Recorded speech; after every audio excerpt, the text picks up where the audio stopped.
오늘 여러분과 함께 읽으셨던 우리 사무엘하 1장의 말씀을 가지고 세왕 이야기, 그 31번째 이야기를 여러분과 나누려고 합니다. 활의 노래라고 하는 제의 말씀입니다.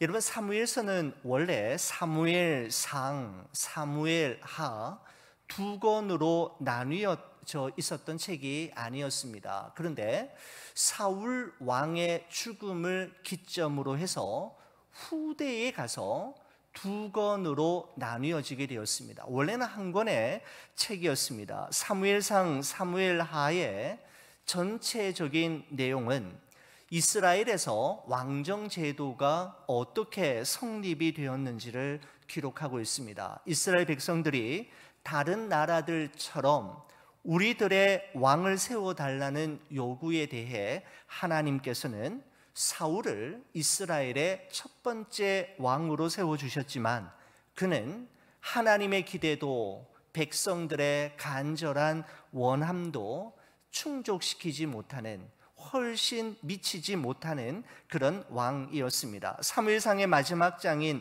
31장에서 사울은 블레셋과의 길보아 전투에서 패배함으로 말미암아 자신의 세 아들과 함께 한 날 한시 한 장소에서 비참한 최후를 맞이하게 되는데, 겉으로 보기에는 블레셋의 군사력이 이스라엘의 군사력보다 훨씬 더 우세했기 때문에 이런 결과가 있었던 것처럼 보이지만 성경이 보는 관점은 좀 달랐습니다. 역대상 10장 13절 14절의 말씀에 보면 성경은 오늘의 이 패배와 이 사울의 죽음을 이렇게 해석하고 있습니다. 사울이 죽은 것은 여호와께 범죄하였기 때문이라.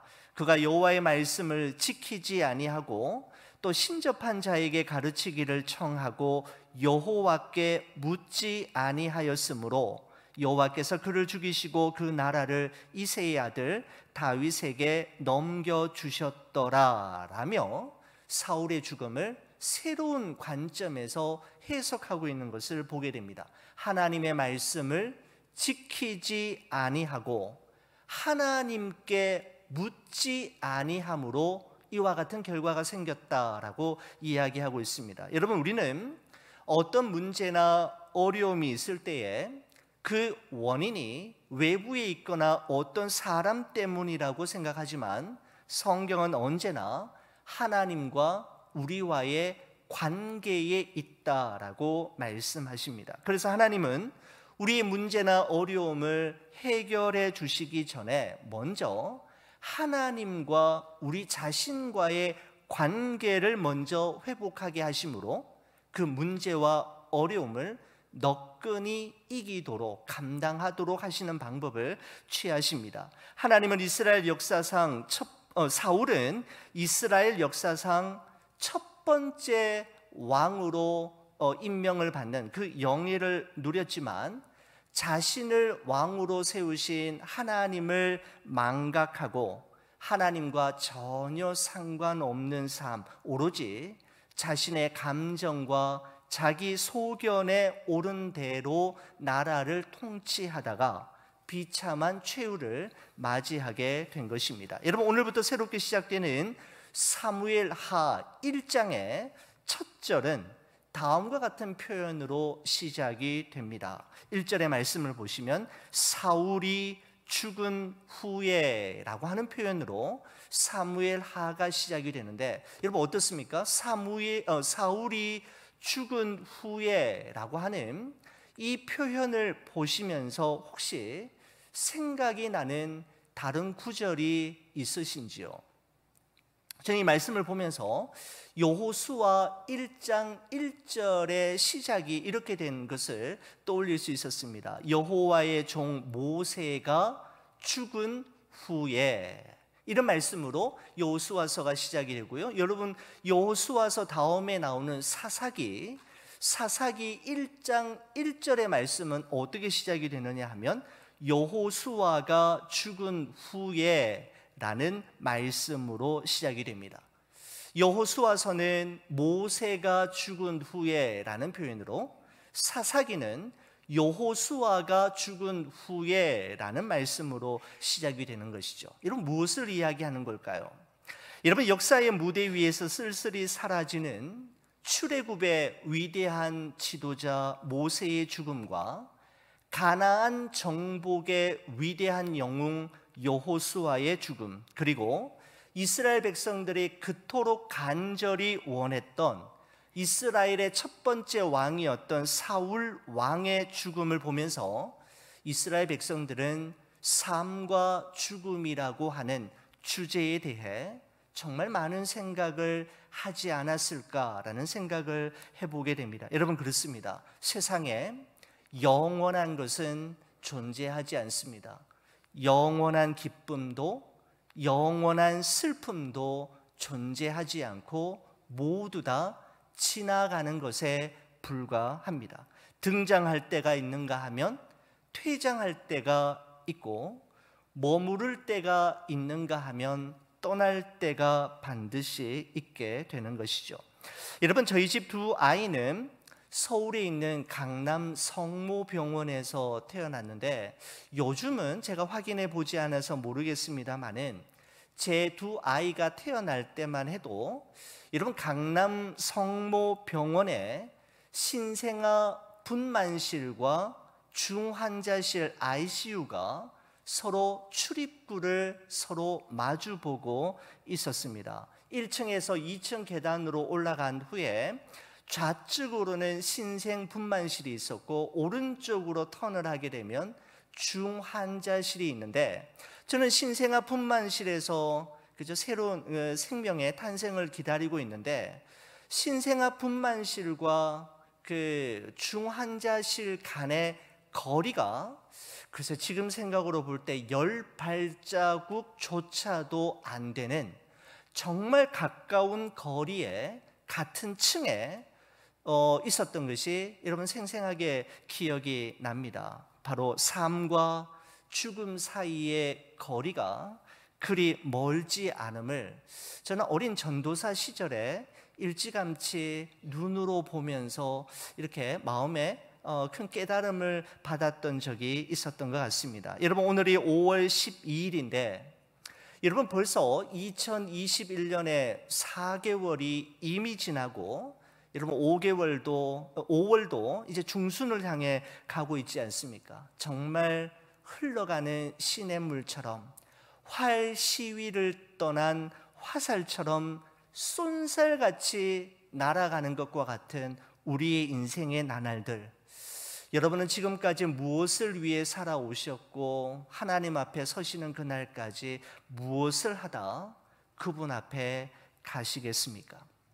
요한 1서 2장 17절 말씀이 저는 오늘 말씀을 준비하면서 제 마음에 다시금 이렇게 새겨지게 되었습니다. 이 세상도 그 정욕도 지나가되 오직 하나님의 뜻을 행하는 자는 영원히 거하느니라 라고 말씀하고 있습니다. 스쳐 지나가는 것과 속히 사라져 버리는 것이 아닌 영원한 것, 즉 하나님의 선하시고 기뻐하시고 온전하신 뜻이 무엇인지를 날마다 하나님 앞에 물으며 그 뜻을, 그 하나님의 뜻을 나의 남은 삶으로 살아가고 그 사명을 감당하며 살아가는 여러분과 제가 되기를 간절히 축원을 드립니다. 그렇습니다. 사울 왕은 죽었지만 하나님의 일하심은 언제나 현재 진행형입니다.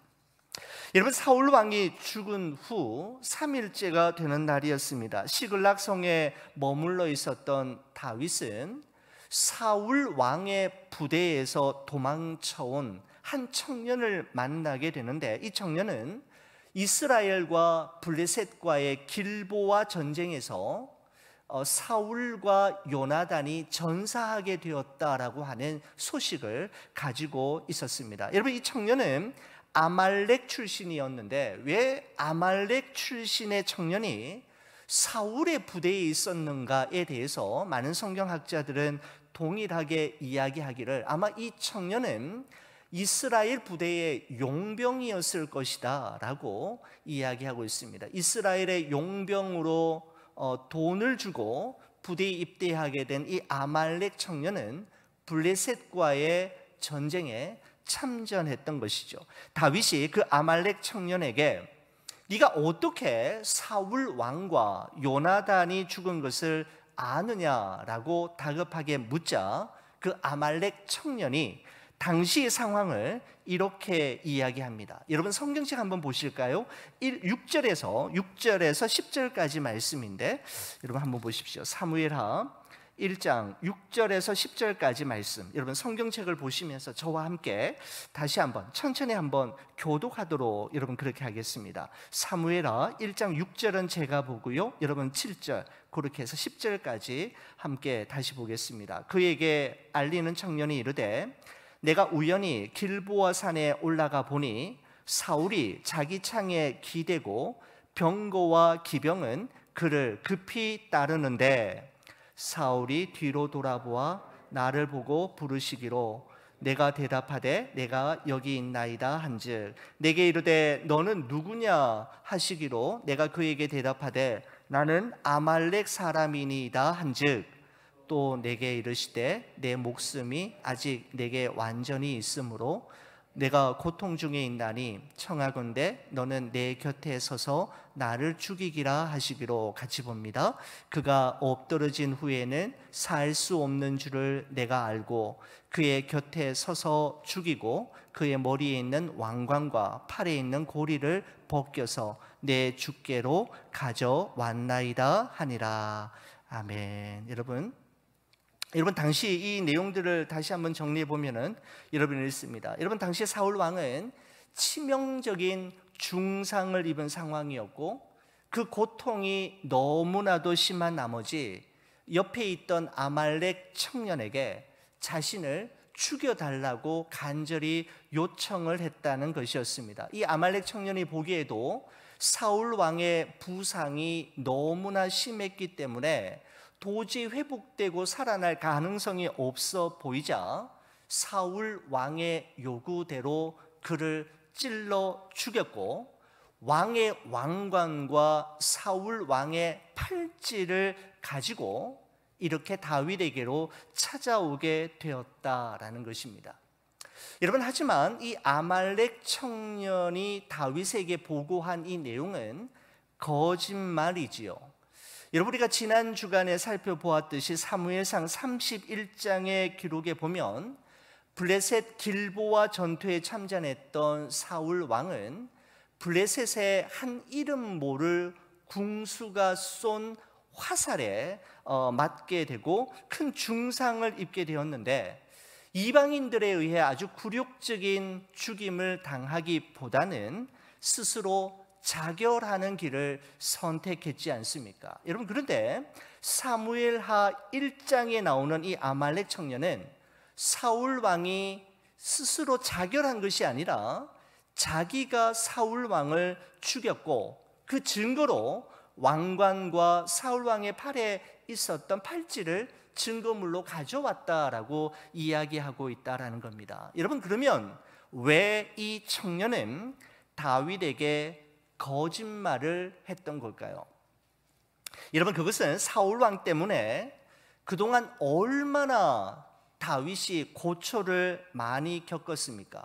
그래서 다윗에게 자신이 사울 왕을 죽이고 그 사울 왕을 죽인 증거물로 왕관과 팔찌를 가지고 가면 다윗이 너무너무 좋아하고 자신에게 엄청난 보상을 해줄 것을 기대했기 때문입니다. 여러분 그러나 이 아말렉 청년의 보고를 들었던 다윗 왕의 반응이 오늘 본문 11절과 12절이 기록하고 있는데 제가 한번 읽어보겠습니다. 이에 다윗이 자기 옷을 잡아 찢음에 함께 있는 모든 사람도 그리하고 사울과 그의 아들 요나단과 여호와의 백성과 이스라엘 족속이 칼의 죽음으로 말미암아 저녁 때까지 슬퍼하며 울며 금식하니라 라고 말씀하고 있습니다.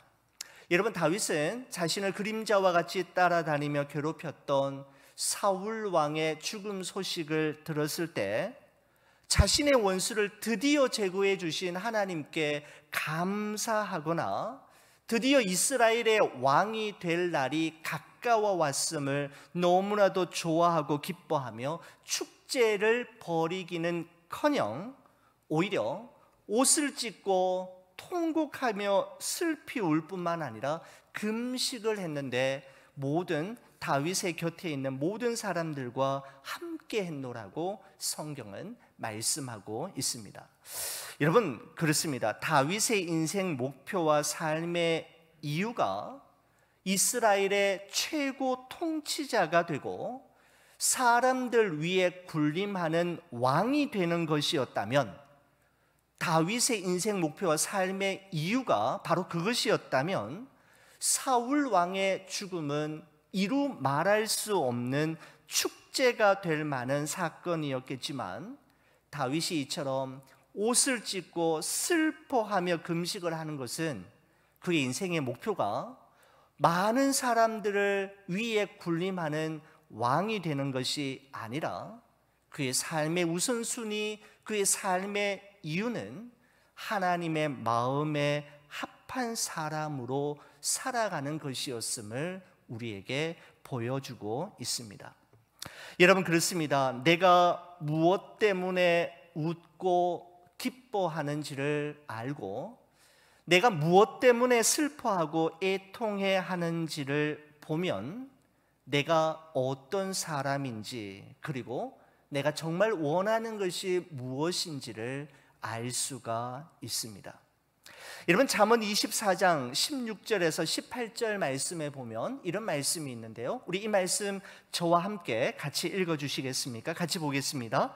대저 의인은 7번 넘어질지라도 다시 일어나려니와 악인은 재앙으로 말미암아 엎드러지느니라. 내 원수가 넘어질 때에 즐거워하지 말며 그가 엎드러질 때에 마음에 기뻐하지 말라. 여호와께서 이것을 보시고 기뻐하지 아니하사 그의 진노를 그에게서 옮기실까 두려우니라 라고 말씀하고 있습니다. 정확하게 여러분, 이 다윗의 행동에 대한 정확한 말씀이라고 여러분 이렇게 생각되지 않으십니까?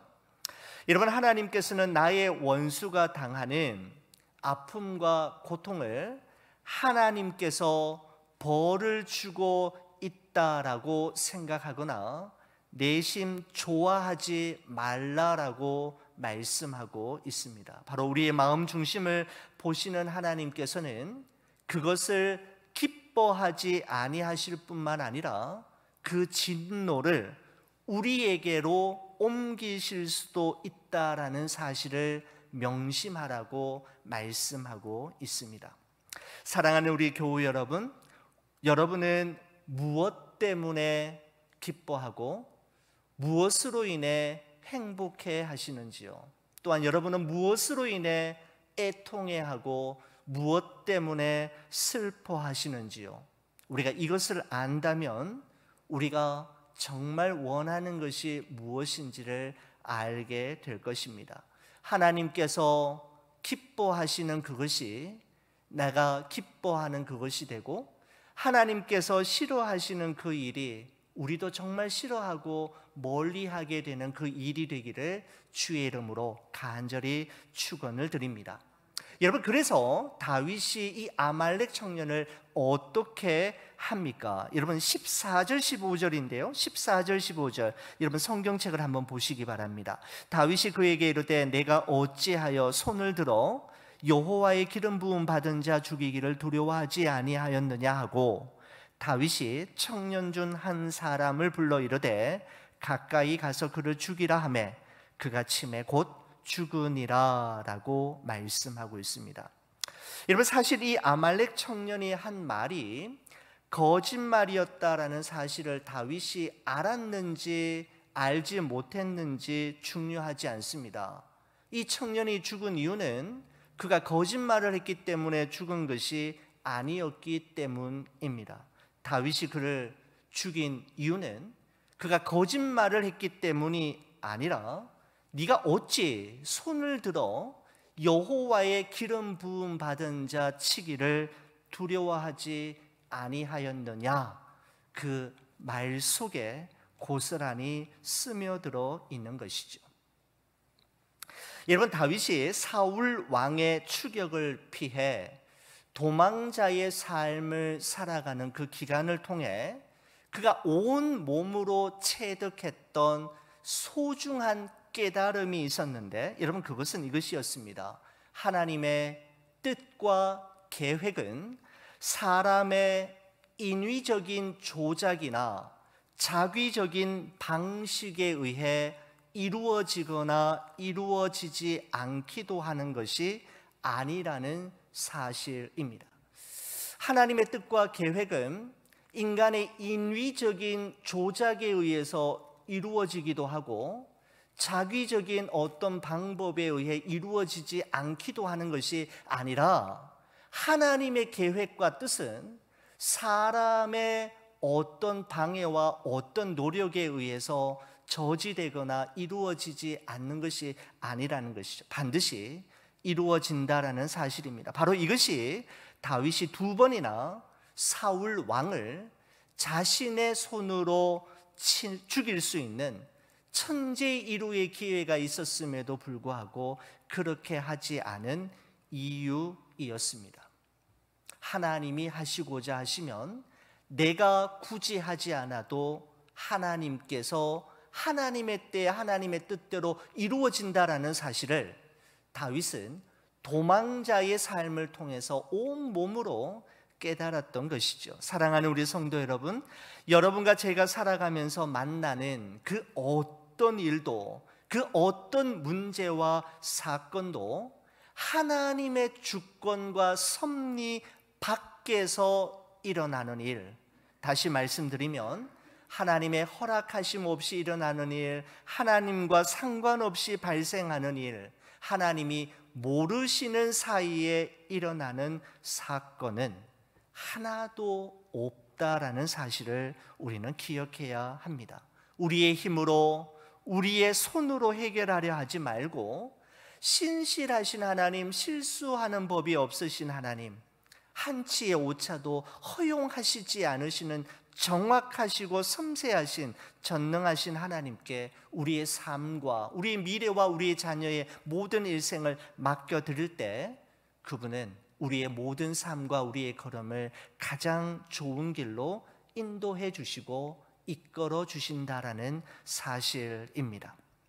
여러분, 다윗은 사울 왕과 영혼의 친구였던 요나단의 죽음 소식을 듣고는 극히 슬퍼하고 옷을 찢고 통곡하며 금식하는 것으로 끝난 것이 아니라 오늘 본문에 보니까 애가를 짓는 것을 보게 됩니다. 슬픈 노래를 지어서 온 백성들과 함께 부르는 것을 보게 되는데, 여러분 17절 18절 말씀을 한번 보실까요? 이렇습니다. 다윗이 이 슬픈 노래로 사울과 그의 아들 요나단을 조상하고 명령하여 그것을 유다 족속에게 가르치라 하였으니 곧 활노래라 야살의 책에 기록되었으되라고 말씀하고 있습니다. 여러분, 다윗의 이 슬픈 노래는 야살의 책에 기록되어 있는데, 이 슬픈 노래의 제목이 무엇인가 하면 활의 노래입니다. 여러분, 저는 이 활의 노래, 활노래를 보면서 여러분 한국의 유명한 소설가 중에 김훈이라는 분이 이순신 장군을 소재로 해서 지은 걸작품이 있죠.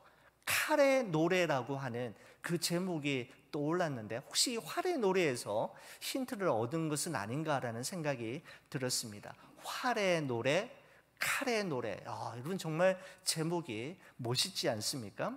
여러분, 그 활의 이 노래의 그 내용이 어딘가 하면 17절부터 우리 마지막 절인 이 17절까지가 그 활의 노래의 가사에 해당되는데, 여러분 한번 댁에 가셔서 쭉 한번 읽어보시면은, 여러분 저는 이걸 읽으면서 어떤 것을 발견할 수 있었느냐 하면, 이 다윗의 노래 가사 어디에도 사울 왕의 허물과 약점, 그리고 사울 왕이 재위 기간에 범했던 실수들과 잘못들에 대한 내용은 단 한 군데서도 찾아볼 수 없었다라는 점이 저에게는 참 의미 있게 다가왔습니다. 여러분, 사실 다윗에게 있어서 사울은 어떤 존재였습니까? 여러분, 사울 이 한 사람 때문에 다윗이 치루어야만 했던 고통과 아픔의 대가, 흘려야만 했던 눈물과 그가 치루어야만 했던 외로움이 얼마나 컸습니까? 정말 생각만 해도, 그의 이름 두자 사울 이름만 떠올리기만 해도 미움과 복수심이 부글부글 끓어오르고, 온 백성들에게 낱낱이 알려서 그가 하나님의 벌을 받아 죽어 마땅한 이유를 조목조목 적어서 이렇게 보복하고 싶은 마음도 들 수 있었겠지만, 여러분, 다윗의 이 활의 노래의 가사 중에 사울 왕의 허점이나 실수나 잘못한 것, 정말 그가 잘못한 것에 대해서는 단 한 줄도 기록하지 않고 있다라는 것이죠. 바로 오히려 최고의 경의를 담아 한자 한자 써내려가고 있는 애도의 글을 볼 수가 있습니다. 여러분, 예를 들어서 여러분 23절의 말씀을 한번 보실까요? 이렇게 사울과 요나단을 다윗이 표현하고 있습니다. 사울과 요나단이 생전에 사랑스럽고 아름다운 자이로니 죽을 때에도 서로 떠나지 아니하였도다. 그들은 독수리보다 빠르고 사자보다 강하였도다 라고 말씀하고 있습니다. 무슨 말입니까? 살아생전에 사울과 요나단은 그 어떤 사람보다도 사랑스럽고 아름다운 사람으로서 온 백성들에게 사랑과 존경과 인정을 한 몸에 받는 왕과 왕자이었다라는 것이죠. 그리고 두 사람을 어디에 비유했습니까? 바로 동물들의 가장 빠르고 강한 독수리와 사자에 비유하면서 그들이 어떤 장수였는지를 이야기하는 것이죠. 나라가 위기에 처했을 때, 온 백성이 위험에 처했을 때, 나라의 운명과 백성의 운명이 걸린 전쟁터에서는 절대로 물러서는 법이 없었던 용맹스러운 전사요 용사가 바로 사울이요 요나단이었음을 다윗이 말하고 있는 것입니다. 여러분, 이렇게 다윗은 두 사람의 실책을 들추지 않고 가장 아름답고 사랑스럽고 용맹스러운 모습만 드러내므로써 온 백성들과 함께 그의 죽음을 애도하고 추모하고 있는 모습을 볼 수가 여러분 있습니다. 여러분, 프랑스의 소설가 빅터 위고가 쓴 레 미제라블이라고 하는 책이 있죠. 우리는 일반 이제 장발장이라고 많이 알려진 책입니다. 여러분, 미제라블이라고 하는 말은 프랑스 말로 불쌍한 사람들, 뭐 이렇게 비참한 사람들이라고 하는 뜻을 가지고 있는데, 여러분, 이 레 미제라블의 그 배경이 19세기 프랑스 혁명을 그 배경으로 한 소설인데, 여러분, 주인공 장발장이 그 가난과 배고픔을 이기지 못하고 어린 조카에게 먹이기 위해 빵 한 조각을 훔치지 않습니까? 그 빵 한 조각에 징역 5년형을 선고받고 형을 살다가 탈옥을 했는데 실패하게 되면서 19년형을 살게 됩니다. 드디어 19년 만에 처음으로 햇빛을 보면서 이 감옥 밖으로 출소하지만 그를 받아주고 알아주는 사람은 아무도 없었지요. 다만 밀리에르라고 하는 신부만이 이 장발장을 자신의 집으로 초대해서 먹이고 입히고 필요한 것을 공급합니다. 그렇지만 장발장은 이 밀리에르 신부의 호의를 저버리고 그의 은쟁반을 훔쳐서 도망을 가다가 여러분 자베르라고 하는 아주 잔혹하고 정확한 그죠? 이 바리새인 율법주의자와 같은 자베르라고 하는 형사에게 또 다시 잡혀가지고 그 은쟁반을 가슴에 안은 채 밀리에르 신부에게 다시 오게 되지 않습니까? 그때 자베르 신부가 이 자베르 형사가 이게 바로 신부님의 은쟁반이지 않습니까? 라고 할 때 그 은쟁반은 내가 그에게 선물로 준 것이었고 그러면서 장발장에게 이야기해요. 내가 자네에게 은초 때도 주었는데 이건 왜 가지고 가지 않았나라고 하며 그까지 이렇게 전해주는, 여러분 그 장면을 여러분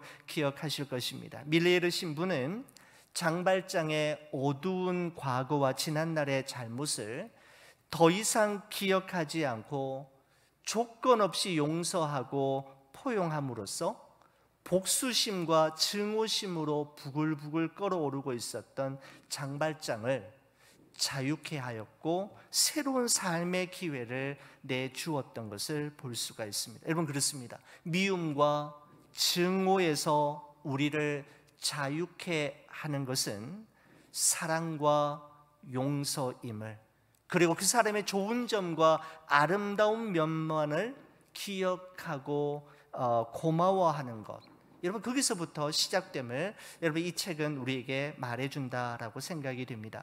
여러분 추모에도 어떤 법도가 있다면 다윗은 참된 추모의 정석을 우리에게 보여주고 있는 것 같습니다. 지난날의 이해관계를 떠나서 진심으로 함께 슬퍼하고 아파하며 그와의 아름다운 추억들, 행복했던 것만을 기억해 주는 것이야말로 산자가 죽은 자에 대해 할 수 있는 최고의 추모요 애도일 수 있음을 다윗은 알았던 것입니다. 여러분 하나님의 절대적인 주권과 섭리를 인정하고 온전히 순종했던 다윗에게는 원수도 대적도 미워하는 자도 더 이상 그에게는 의미가 없었습니다. 그렇습니다. 이 세상을 살아가는 동안에 경험하게 되는 모든 일이 하나님의 주권적인 섭리 안에서 이루어진다라는 사실을 믿을 때 우리는 그 어떤 사람도 용서할 수 있게 되고 안을 수 있고 수용할 수 있을 뿐만 아니라 우리 앞에 놓인 모든 장벽은 무의미해지고 결국은 무너져 내릴 수밖에 없을 것입니다. 누구에게요? 하나님의 절대 주권과 섭리를 인정하는 자에게 말입니다. 여러분과 저의 남은 여생도 하나님의 절대 주권과 섭리를 범사에 인정하며 사랑하고 용서하고 용납하며 살아가는 여러분과 제가 되기를 주의 이름으로 간절히 축원을 드립니다.